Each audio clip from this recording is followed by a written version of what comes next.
We are starting.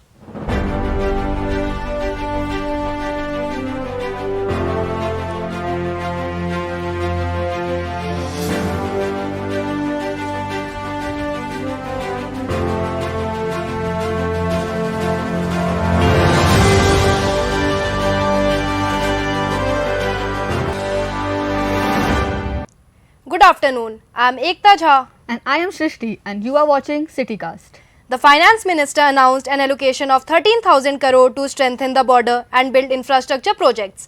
Our reporter Paridhi will tell us how wildlife in the area is affected by such construction.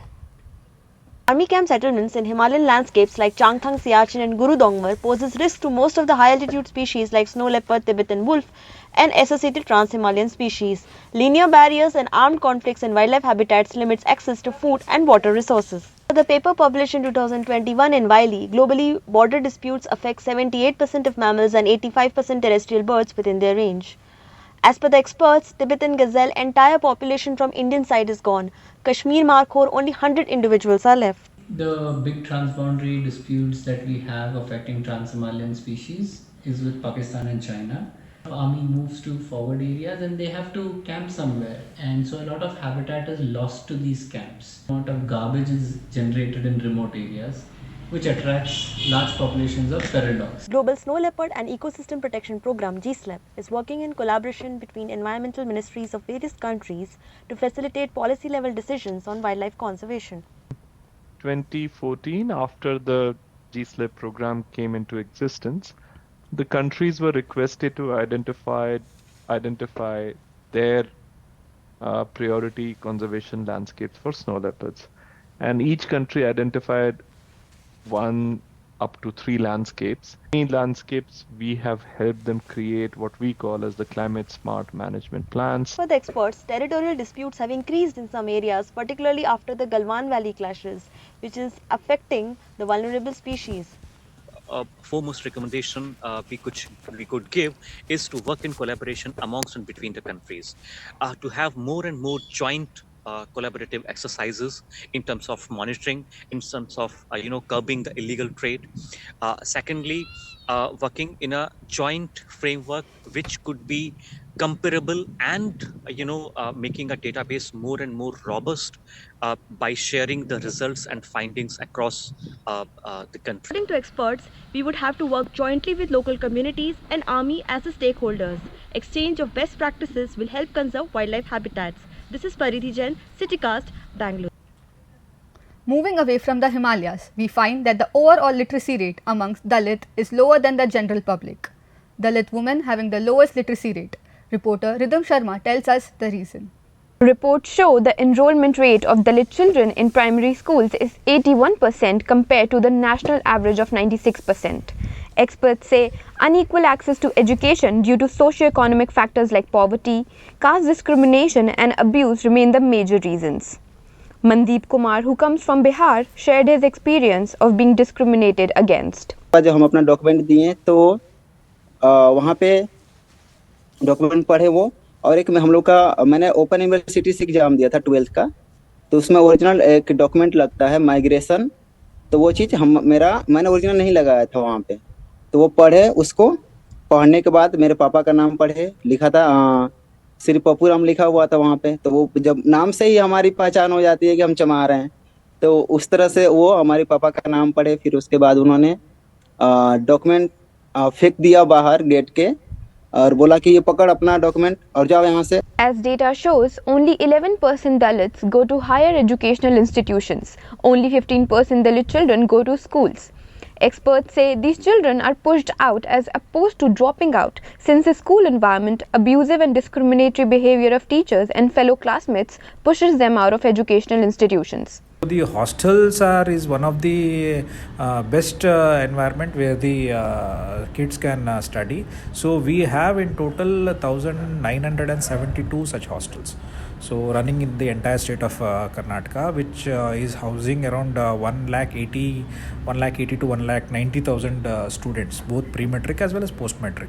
Experts say education helps Dalits to seek political reform and equal rights. It is a way to increase the incomes of backward castes through social mobility. They mention that reservations increase economic opportunities for these children, but the cultural mindset of the society still needs to change in order to bring changes at social level. And I will just give 3 points that are fairly obvious. One is to sensitize the system, sensitize the teachers, the administrators, etc., who are part of the system, sensitize them to the practices of discrimination that may be subtly held but are still held, including mindsets and all of that. The second thing is that definitely we need to change curriculum and pedagogy so that it is more relevant for children who are coming from Dalit communities. As experts say, classroom environment and teachers' training play a major role in creating an inclusive atmosphere. Rhythm Sharma reporting for CityCast, Bangalore. Students of Karnataka face problems as they do not have proper playgrounds in the school. Reporter Shrishti finds out more. Many schools in Karnataka do not have proper playgrounds for students for outdoor activities. Students are restricted to only classroom activities, having no exposure to outdoor physical development.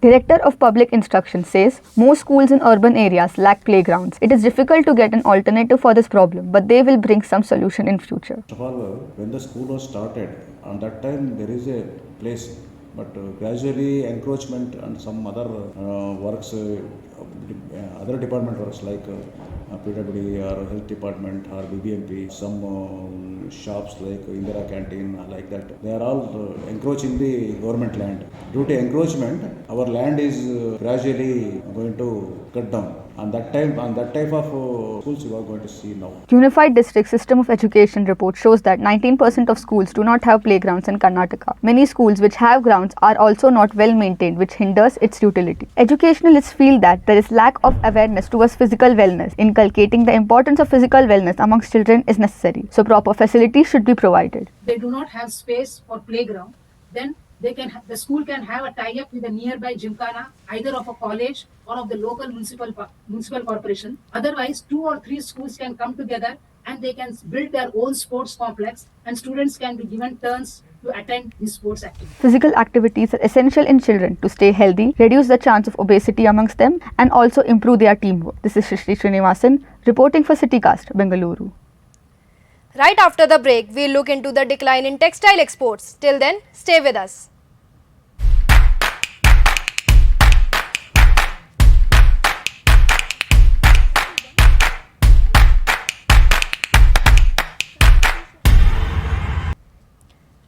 Welcome back. You are watching CityCast. India textile industry is hit by global geopolitics and there is a decline in the trade between India and Sri Lanka. Reporter Agni finds out more.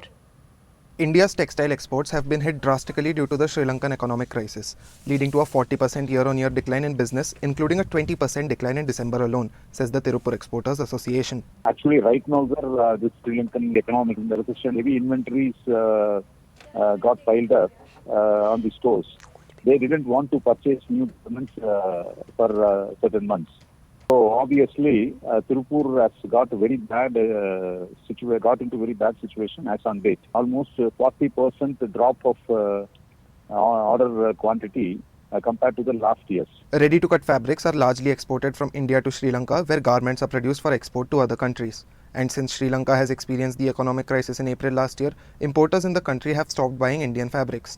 This has caused many employers to lay off workers employed under them. Textile exports to Sri Lanka have reduced in the last year, which has led to a 40 to 50% downsizing in the company. Experts say that the COVID-hit global economy and the war in Ukraine have further dwindled the demand for garments in Europe, leading to a further stagnation of business for Indian exporters. Indian textile find a market in South Asia as well as continental Europe. However, the Ukraine war has reduced demand for foreign raw material for the apparel industry. This means that Indian business are seen as much lower export rate than usual. Exporters initially believed that the Sri Lankan crisis might have helped Indian businesses in the short term, as buyers from US and Europe who were dependent on Sri Lankan apparel might have considered India as a reliable alternative. However, this failed to happen since the Sri Lankan government depreciated its currency in order to keep their market moving, thus further adding to the woes of Indian exporters. This is Agnidev Bhattacharya for CityCast, Bangalore. Staying with the textile industry, we look at the silk industry in Ramnagar and find there is a rapid decrease in the production and demand for the Kolar Gold variety of cocoon. Reporter Surbhi tells us about the farmers who are facing these losses. As per the government cocoon market of Ramnagar, the demand for the Kolar Gold cocoons has declined by more than 20% in the last 1 year, where the average produce is now only 18 to 20 tons per day. Seri farmers who have been breeding this traditional variety say that their earnings have gone down and they have not moved to producing Bivaltine silk, as it requires huge capital in terms of setting up and building special conditions for the worms. पहले 1.5 लाख 2 लाख लाता था, अब 60-50 वैसे आ रहा है. ऐसे में ये वाइट वाला आता है ना, वही ले रहे हैं ज़्यादा. 70% of produce that comes in the market is the Bivaltine cocoons. Reelers say that they are switching to the white cocoons because of the better yield. Bivaltine का क्या है, cocoon से क्या निकलता है ना, उसका स्ट्रेंथ ज़्यादा रहता है और yield ज़्यादा आता है. एग्जाम्पल में बोले तो अभी कोलार गोल्ड का 7-8 kg को 1 kg प्योर सिल्क निकलता है, धागा, थ्रेड. ये cocoon Bivaltine का रहता है ना, वह 6-6.5 kg के अंदर निकलता है. बोल तो 700-800 रुपए का ऐसे फर्क हो जाता है. The government is encouraging Seri farmers to produce Chinese raw silk or Bivaltine silk to reduce dependency on imports of Chinese produce. Weavers say that Bivaltine silk provides them a thread which is uniform. Warp में even में चाहिए था वो, क्योंकि है वो उसमें read होता है, रीड का एक ही वो रीड आई होता है ना, वो रीड आई का एक ही स्पेस होता है. वो स्पेस इतना होता है उतना ही धागा चाहिए. सिल्क का काउंट कितना होता है उसका रीड का काउंट भी उतना होइए तो वो परफेक्ट जाता है, वीविंग भी अच्छा आता है. Karnataka is one of the largest silk producers of the country, catering to 50% of its silk needs. However, it does not leave any subsidies or schemes for its traditional farmers. This is Surbhi Sada reporting for CityCast, Bangalore. The number of people playing mobile games in India grow rapidly with more paying users coming on board. Reporter Saurabh will tell you more on this. Mobile gamers spent around $200 million in 2022. A recent report by gaming market analysis firm Data AI says. It shows an 11% increase over 2021. However, at the same time, global spending has decreased. Indian gamers spend the most money on shooting games such as Call of Duty, PUBG and others. On an average, each player spends around 1600 rupees per year. I have been playing PUBG on my Android phone since 3 years. I spend nearly 50 to 20k just to improve my gaming experience. Lumikai gaming report shows over 60% of the Indian population plays mobile games and around 12 crore people pay for it. While India has more than 900 gaming companies employing around 50,000 people, Chinese and US developers account for over 40% of the total market. Developers say there are lots of opportunities for traditional game developers to earn from the hybrid revenue model. Basically, Indian gaming industry, 60% of revenue which comes to games are the games which you require real money to play with. Okay, and apart from that, 40% is divided into 30% are in-app purchases, and I think 10% are ad-based revenue. So, and mostly in-app purchases come from games like PUBG, which have huge market. The mobile gaming industry is expected to grow rapidly due to an increasing gamer base and higher conversion to paying users. This is complemented by cheap internet data rates. Experts believe gaming industry is going to increase and change rapidly due to relatively cheap phone prices and coming of the Web3 space, including augmented reality. Platforms are generating high ad revenue from the streamers and the viewers, that also being the reason which motivating youth as a career option in a gaming industry. And mostly age groups like millennials and Gen Z generation are spending more time in online gaming. The same report shows that the Indian mobile gaming market is projected to rise 3 times to $8 billion by 2027. Experts believe sustained capital infusion in the gaming sector will drive innovation and entrepreneurship in the sector. This is Saurav Kumar reporting for CityCast, Bangalore. Right after the break, we will look at the increasing cases of lung cancer in Bangalore.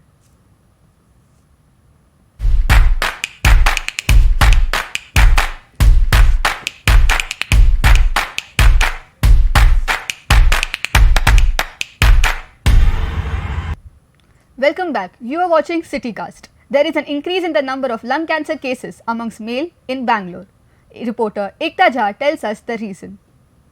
According to Kidwai data, lung cancer in males is the most common cancer with 9.4% in Bangalore. In 2020, there were approximately 19,000 cases of lung cancer in men, whereas in 2021, the cases rise up to 21,000. Pulmonologist from the Fortis Hospital says that 30 to 60% cases are basically found among non-smokers. Lung cancer is increasing in incidence all over the world. The original stories of lung cancer were related to smoking, which was supposed to be the main risk factor. Over time, we have realized that other factors which also cause contaminants to go into the lung are also important as risk factors. And this included, first of all, other things like BD smoking, which was not included in the Western literature. And secondly, the role of what's called biomass fuel exposure, where there's a lot of this going on, especially in the northern part of India, where coal, wood, and fire is being used, and pollution. Of the overall, there is an increase of 11.4% of cancer cases in Bangalore. Consultant says that because of air pollution, lung cancer cases are increasing. We should reduce air pollution and take some major steps to control the cases of cancer. COPD, asthma, and chronic lung disease like tuberculosis, these are all risk factor of lung cancers. So someone having a basic lung disease should be careful about treating the basic disease, first of all, properly. Like COPD, asthma, it's triggered by the airway pollution. Experts believe that not only smoking but air pollution and diet in one's life also plays a major role in individual life. So people should take precaution and wear masks. Ekta Jha, CityCast, Bangalore. Karnataka is fourth highest in fluoride contamination of groundwater. Reporter Astha Khade brings us more on this. According to Ministry of Drinking Water and Sanitation, Karnataka, an estimated 6.2 lakh people suffer from fluorosis. Skeletal fluorosis is common among adults and dental fluorosis in children. पैरों में दर्द बना हुआ था तो मैंने doctor को दिखाया तो डॉक्टर ने कहा कि फ्लोराइड का कंजप्शन ज़्यादा हो रहा है, इस वजह से आपको प्रॉब्लम हो रही है. तो मेरे हस्बैंड ने वाटर टेस्टिंग करवाई तो फ्लोराइड का जो निकला है अप्रॉक्सीमेटली 1.36 था. Karnataka has 365 fluoride affected habitations and fluoride is now found even at the depths of 100 to 150 feet in some area. Fluorosis is a chronic condition caused due to exposure to excessive fluoride. It can affect the skeletal system, causing skeletal fluorosis, which causes easy fractures and osteoporosis. It can affect the gums, causing pigmentation of the gums, yellowish pigmentation that is. It can affect the brain, causing reduced cognition. It can cause ADHD in children. It can affect the thyroid gland. It can cause male infertility. In young girls, it can cause early puberty. According to experts, permissible amount of fluoride in water is 0.7 to 1.2 mg per liter. More than that can cause fluorosis. So best solution is to maintain the green cover in the region so that the water percolation happens. You have to maintain the green cover and the water bodies in the region. If you maintain, then your groundwater table will improve. So in the process, people will have the water without any fluoride. According to experts, improved groundwater table is the solution for fluoride contamination in groundwater. Astha Khade, CityCast, Bangalore. For more such stories, check out our website www.citycast.in. Till then, subscribe and keep watching CityCast. This is Ekta Jha. And this is Shrishti Srinivasan signing off.